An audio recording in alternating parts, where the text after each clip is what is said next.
You are listening to the Daily Treasure podcast produced by Mark Inc. Ministries. Today's devotional is called Peninnah, Life Taker? Today's treasure. And her rival used to provoke her grievously to irritate her, because the Lord had closed her womb. So it went on year by year. As often as she went up to the house of the Lord, she used to provoke her.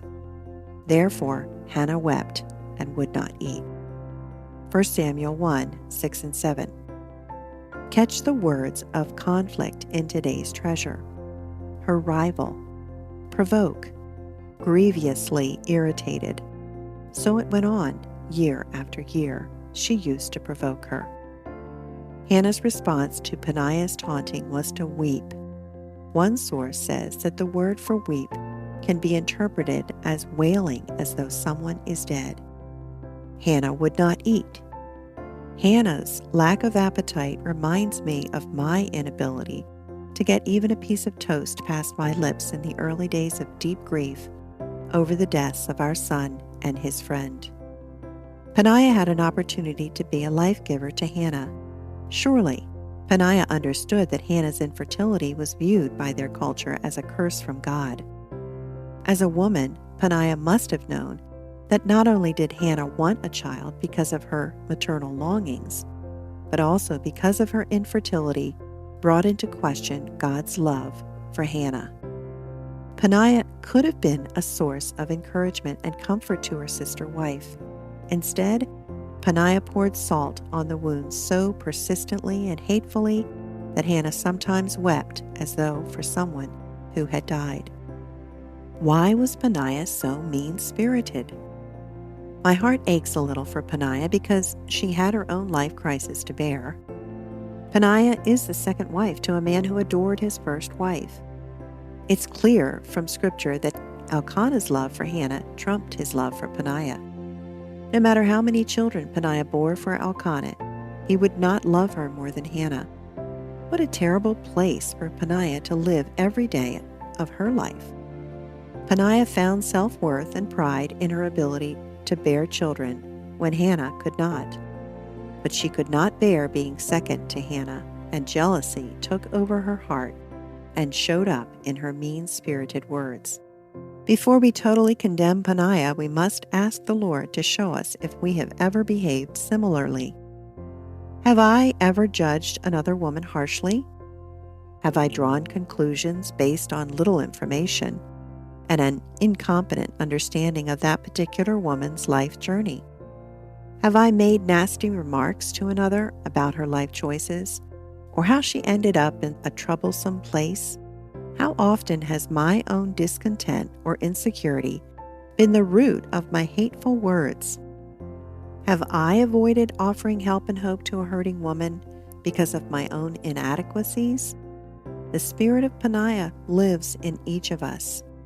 The older I grow, the more aware I am that I am not anyone's judge and jury.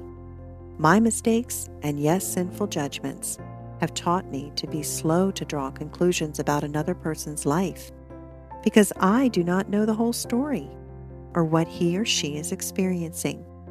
Most important, I am not the judge. May God open our hearts and minds to those painful times in another person's life where we can offer comfort, pushed through the grid of Jesus' love for us.